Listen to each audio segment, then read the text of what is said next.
France.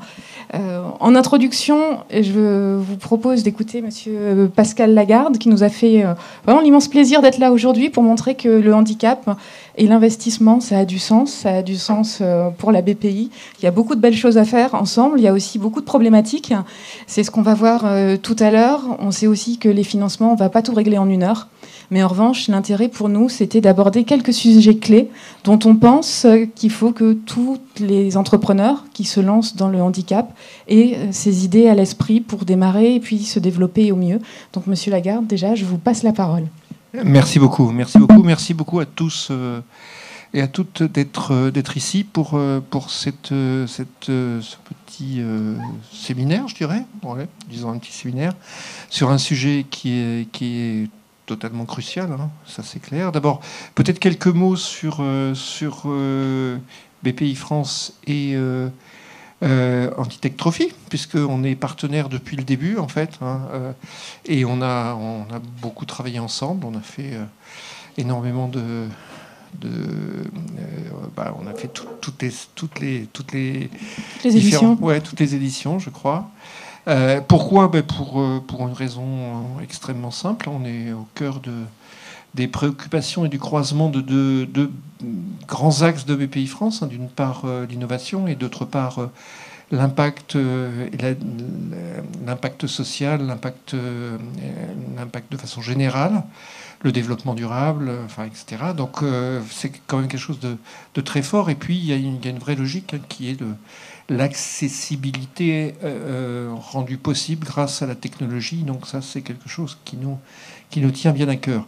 Après, le sujet que vous allez aborder, que les panélistes vont aborder aujourd'hui, est un sujet en effet assez complexe, avec des problématiques de taille de financement, de cible de financement, de développement particulier et de capacité d'inclure, le handicap dans le business model parfois plus large et la façon de bien traiter tout ça. Donc je crois que c'est quelque chose d'important et ça mérite vraiment une réflexion qui nous permettrait de tous collectivement avancer. Donc voilà, je trouve que ce thème est un très très beau thème et donc je vais laisser la parole aux panélistes pour en parler. Oui, merci beaucoup. Et puis surtout, merci beaucoup de votre accueil. Alors, on adore le spot.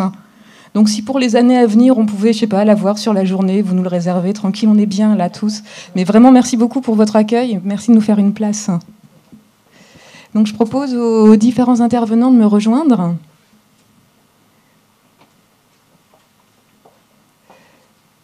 Sur le déroulé des interventions, on a privilégié 4 thèmes clés pour ces interventions. À chaque fois, vous aurez une présentation de l'intervenant, de son point de vue sur le sujet, une réaction de Victor qui n'a pas du tout de pression, mais on a décidé qu'il représentait les startups. Voilà, mais sans pression aucune, pour avoir son point de vue et en toute franchise. On n'est pas très nombreux, donc il faut en profiter. C'est vraiment l'idée d'avoir ton point de vue par rapport à ton expérience que tu pourras expliquer.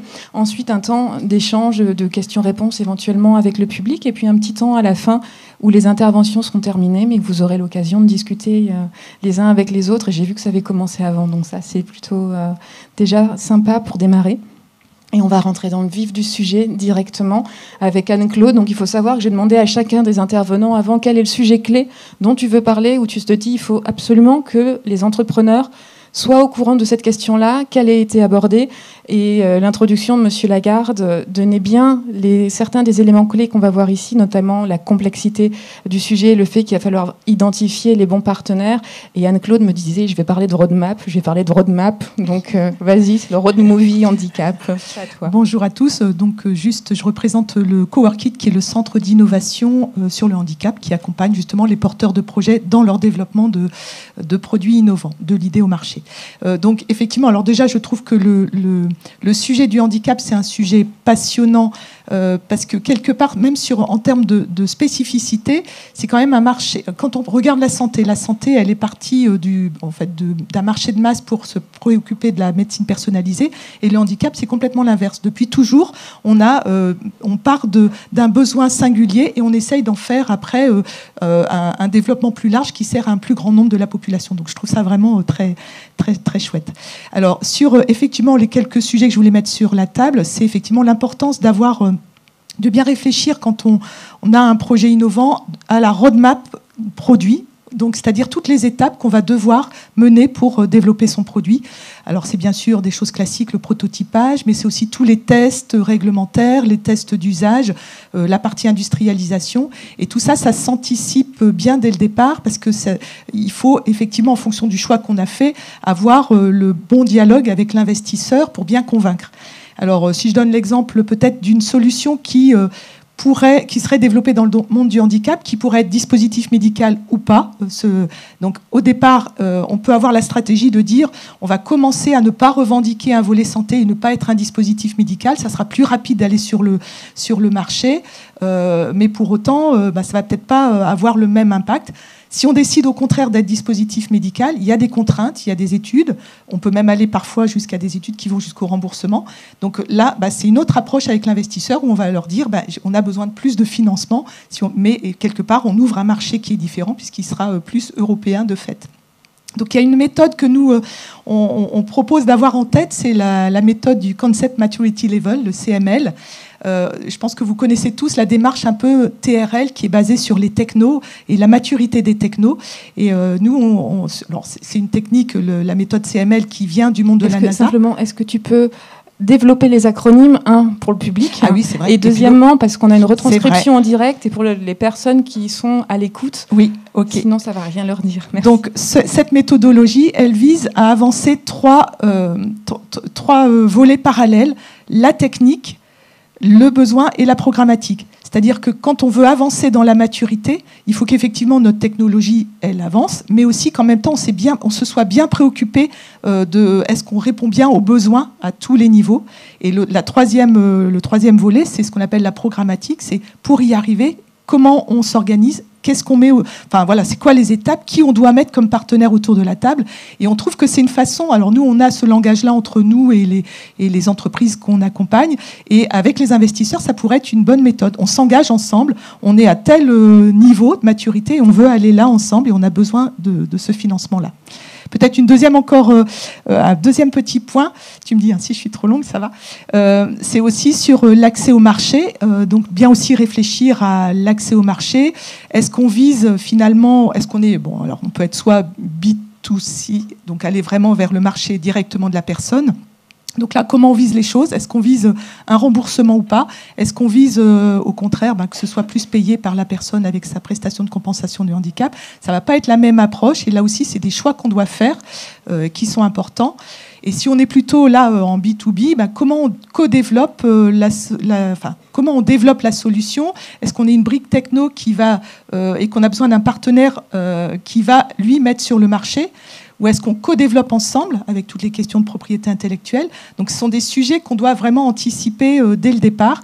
Et là encore, c'est aussi des éléments d'échange avec les investisseurs. Et puis troisième petit point très rapide, l'importance de ne pas être seul, de s'appuyer sur des écosystèmes, des structures, parce que je pense que vous pouvez trouver dans vos territoires les investisseurs, et également peut-être les lieux où vous pouvez faire des tests d'expérimentation, des partenaires, et ça c'est important. Et ça rassure aussi les investisseurs. Oui, merci. Et puis j'en parlais ce midi avec Arthur, le collègue de Victor de Streetco. Effectivement, il y a beaucoup d'idées pour le handicap qui viennent d'une expérience personnelle, de l'expérience d'un proche ou d'une expérience vécue. Et il est effectivement fondamental, si on veut que ça se développe à plus large échelle, d'aller rencontrer d'autres utilisateurs pour vérifier l'adaptation de la solution, se rendre compte aussi de la manière dont on peut éventuellement l'améliorer pour aller toucher un public encore plus grand. Victor, je te laisse réagir, présenter Streetco, s'il y en a dans la salle qui ne connaissent pas. Oui, tout à fait. Merci. Donc, du coup, Streetco, c'est concrètement le premier GPS piéton collaboratif qui a pour but de faciliter les déplacements des personnes en situation de handicap et à mobilité réduite. C'est une sorte de Waze pour piétons, sauf qu'au lieu de signaler des radars de police ou du trafic ralenti, sur Streetco, vous signalez des obstacles sur la voirie qui peuvent être fixes ou temporels, donc comme une voiture garée sur le trottoir, une poubelle ou des escaliers. Donc c'est une application qui existe depuis déjà 2016. Streetco a 6 ans d'ancienneté, 6 ans qu'on existe sur le marché et qu'on travaille sur des problématiques d'accessibilité avec une application qui évolue d'année en année.